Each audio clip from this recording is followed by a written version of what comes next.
My name is Evelyn Carr, and at 78 I thought I had already endured every kind of loss a woman could bear.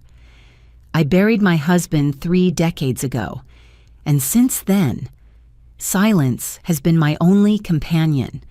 I had convinced myself I could live the rest of my years inside that silence, until the night I stood beneath a highway overpass in Riverbend, Ohio, staring at a scene I still cannot forget. Rain hammered the concrete above me, dripping in relentless sheets around the pillars. The air smelled of rust, exhaust, and despair. I saw him then, a man slumped against the wall, a bundle clutched tight to his chest. He was gaunt, his clothes soaked through, his face hidden under a hood.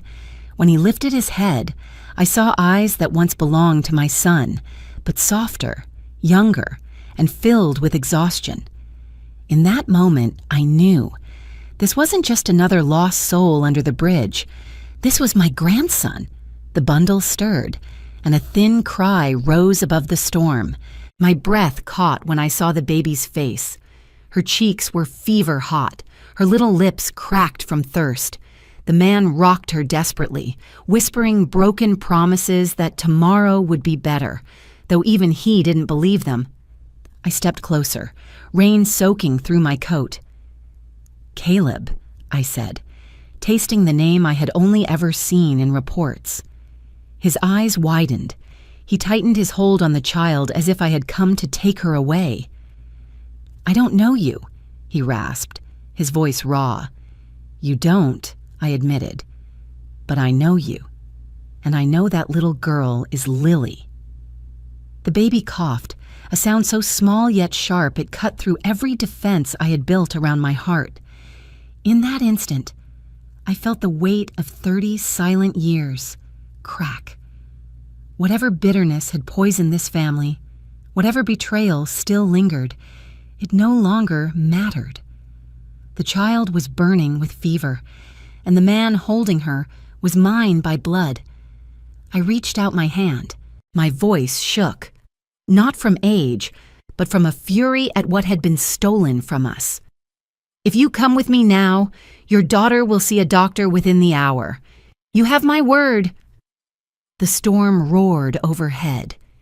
He hesitated, torn between pride and desperation. And in the shadow of that bridge, with rain dripping from his lashes and his child crying against his chest, my grandson had to decide whether he would trust a grandmother he had never known.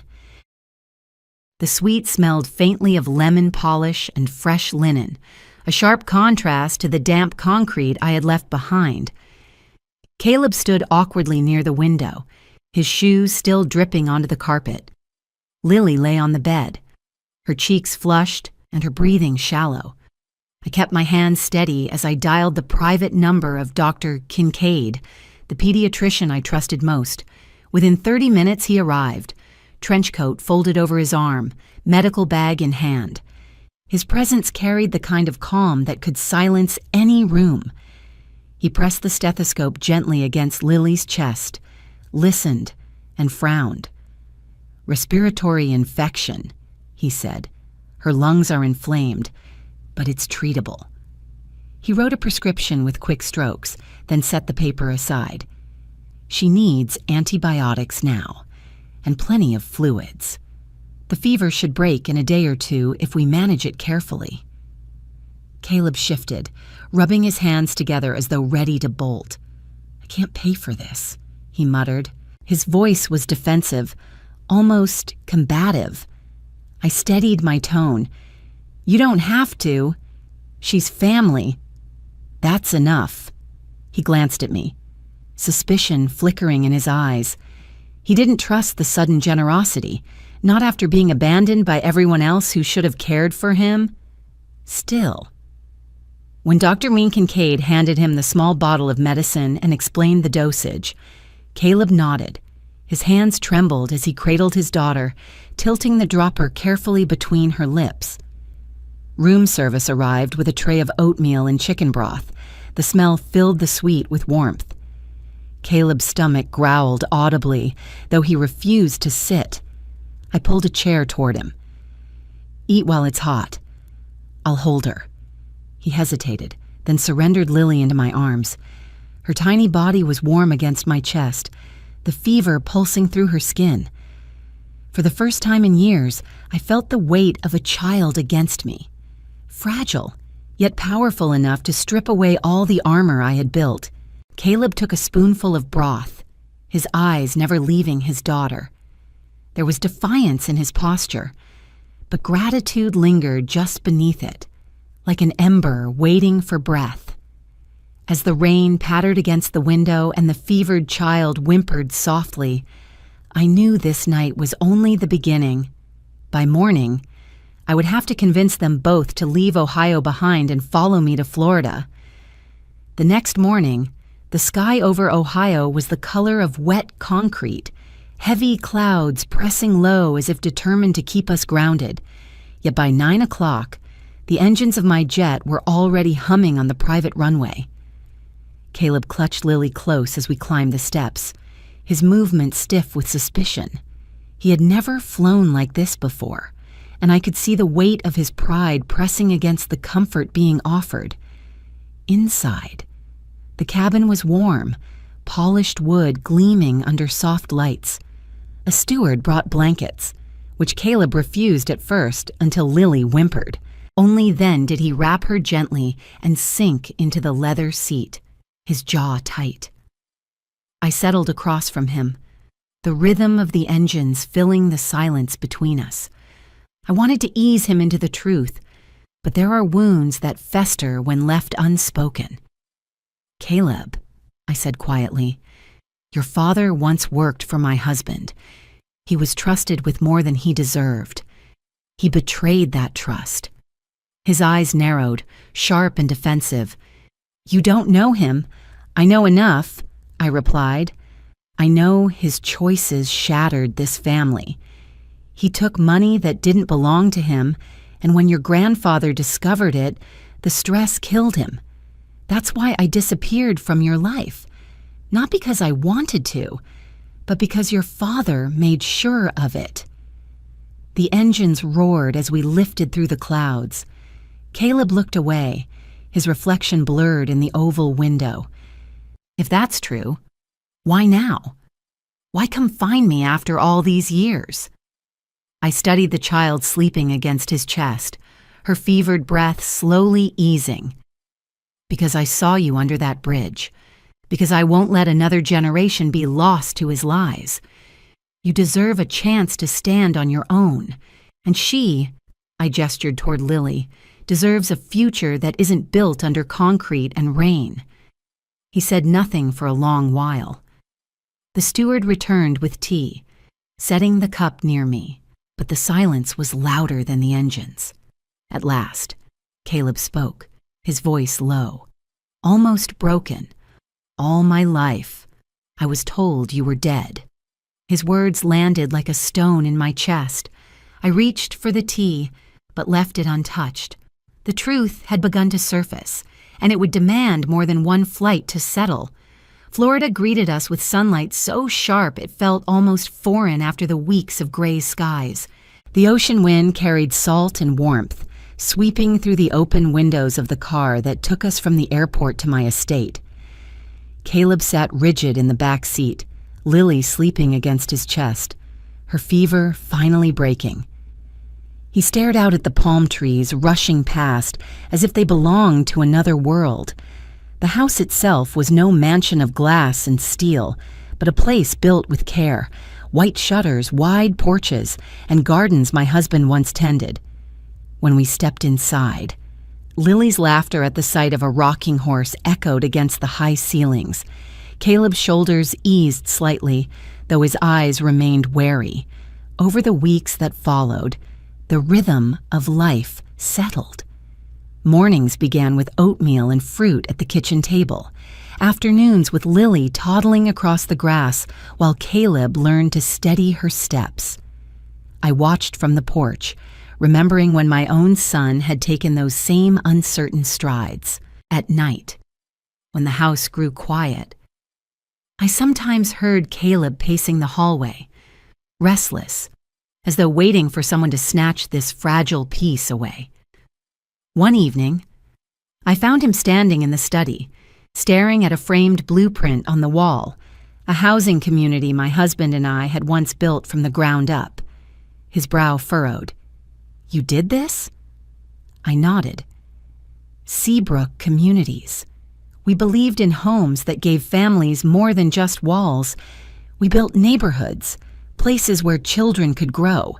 He traced the lines of the drawing with his eyes. "I used to work construction. I know the smell of fresh lumber better than anything. But I lost that job.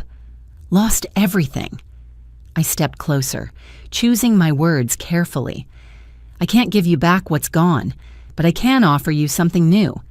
There's an opening at Seabrook, assistant project coordinator, entry level, nothing glamorous. You'd go through interviews like anyone else.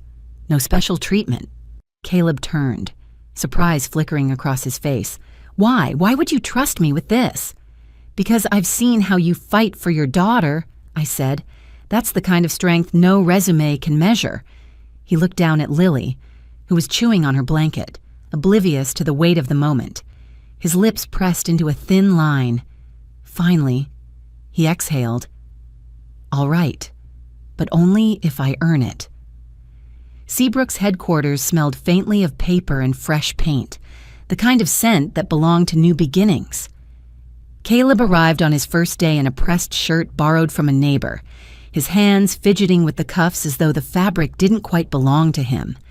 He shook hands with the hiring manager, passed through orientation like everyone else, and settled at a desk stacked with blueprints. For weeks, he kept his head down, absorbing every detail, volunteering for late shifts no one else wanted.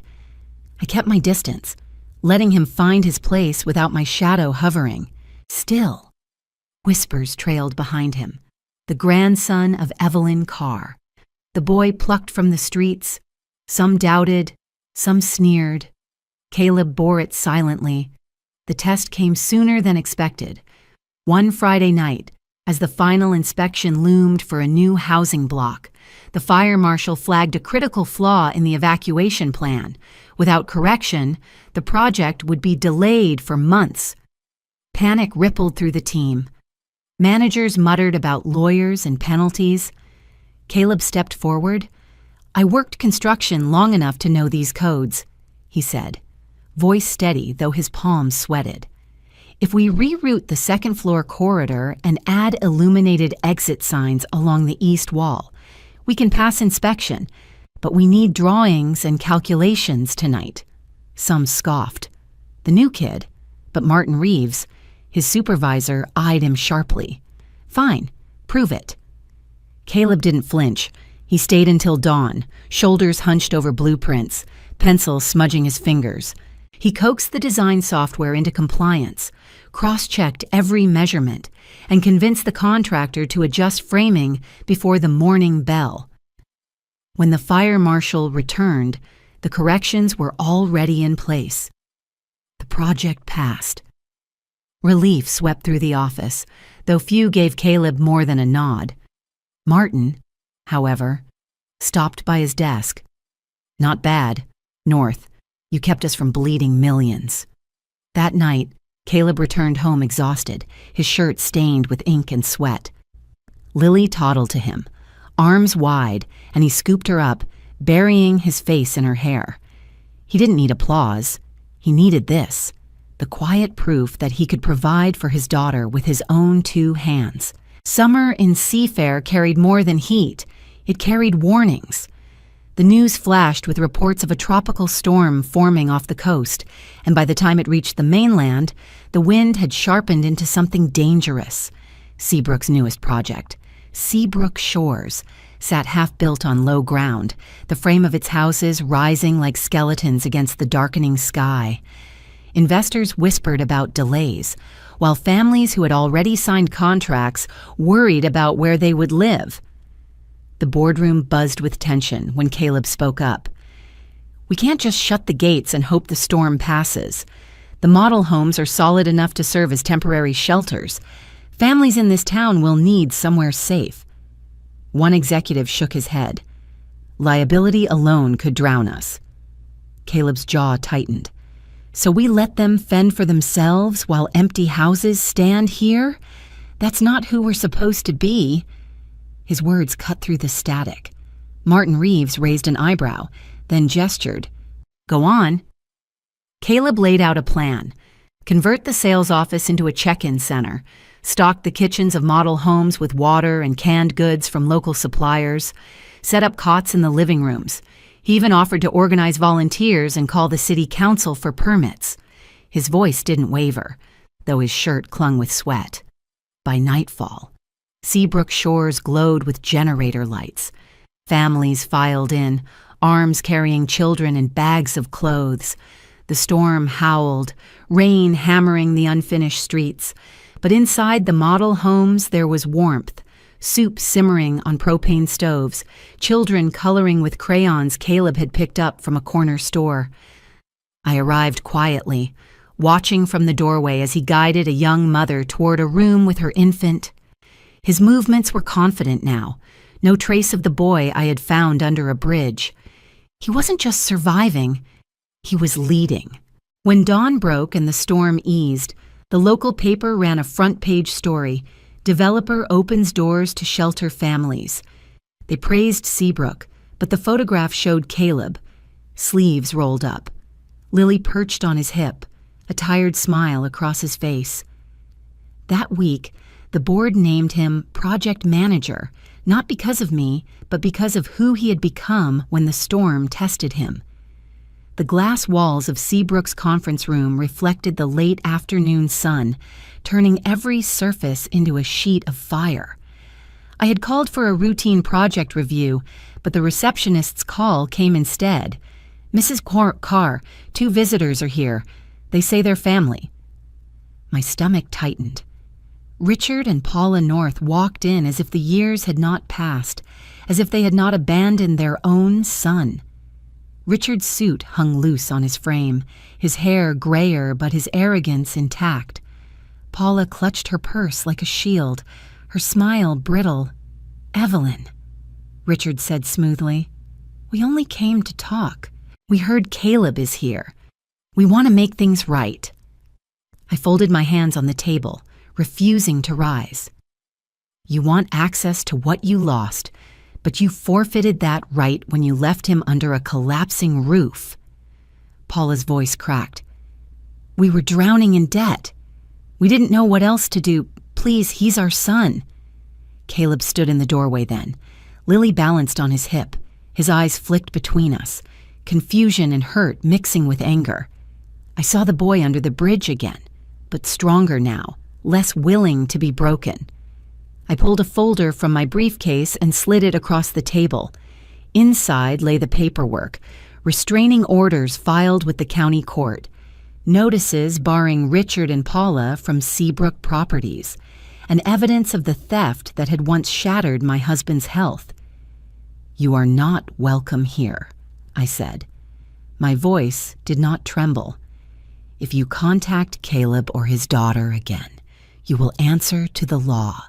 This is not revenge. This is protection." Richard's mask slipped, fury flashing across his features. He shoved the folder back, but the security team was already at the door. Paula wept silently, clinging to his arm as they were escorted out. Caleb's knuckles whitened around Lily's blanket. He didn't speak until the door shut behind them. Then, his voice rough, he whispered a single word I had never heard from him before. "Grandma." The sound of it cut through the ache of 30 years like sunlight breaking cloud. For the first time, the title felt earned. A week after the confrontation, the board of Seabrook gathered in the same glass-walled room. Though the air felt lighter now, no shadows lurking at the door.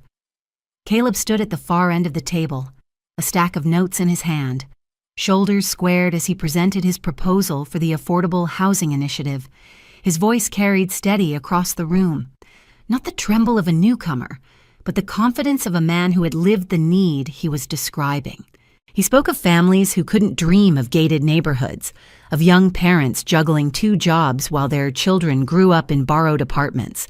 He described playgrounds with safe equipment, daycare centers near bus lines, and homes designed to weather storms without draining savings. Every sentence was rooted in what he had seen firsthand, what he had once endured beneath concrete and rain. When he finished, the room was silent. Then Martin Reeves leaned back, tapping his pen against the table. "It's ambitious," he said, "but damn if it isn't exactly what this company should stand for." One by one, the directors nodded, votes were cast, and the motion passed unanimously. Caleb's initiative would be funded, with him appointed as Director of Community Programs, not a title handed down by blood, but earned through grit and vision. I watched him shake hands with each board member, his smile faint but real. He didn't look at me until the very end. When he did, I saw not the boy from under the bridge, but a man standing firmly on his own ground. Later, outside the boardroom, I asked quietly, "Do you realize what you've done?" He exhaled, almost laughing. "I gave people what I wished someone had given me." In that moment, pride welled inside me, not the hollow pride of wealth or legacy, but the kind born of survival, of breaking cycles. Caleb had built something no one could take from him, and I knew the future of Seabrook was in hands far stronger than mine had ever been. The sun was sinking low when I stepped out onto the balcony of Seabrook's headquarters. From here, the ocean stretched wide and endless, its waves rolling steady against the shore. The glass doors slid open behind me, and Caleb stepped out with Lily balanced on his arm. She squealed when the sea breeze tousled her hair, little hands clapping as if she could command the tide itself. For a moment, I simply watched them. 30 years of silence and loss had led me to this scene, a child giggling in the wind, her father standing tall beside me, no longer the broken figure I had found under a bridge. Caleb leaned against the railing, his eyes scanning the horizon. "Hard to believe all this started because you showed up in the rain," he said quietly. I smiled. "Sometimes the storm leads us where we're meant to go." He glanced at me then, the weight of unspoken gratitude in his gaze. Lily reached for my hand, and I let her tiny fingers wrap around mine. The warmth of her touch seeped deep, softening years of regret that had hardened like stone. Down below, workers were already breaking ground for the new housing initiative. Families would one day walk those streets, children riding bikes on sidewalks that Caleb had designed with care. It was more than a project. It was a chance for others to find shelter where once there had been none. I tightened my grip on Lily's hand and said, "Family isn't just the people who share our blood. It's the ones who show up, who stay when it matters most."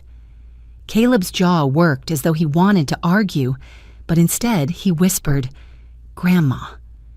The word carrying no hesitation this time, only belonging. The waves crashed louder, as if to seal the moment. I breathed in the salt air, letting the sound of Lily's laughter mix with the rhythm of the ocean. I was no longer a ghost wandering the halls of an empty house. I had a family again, and as the horizon swallowed the sun, I knew the storm had finally passed. Thank you for watching.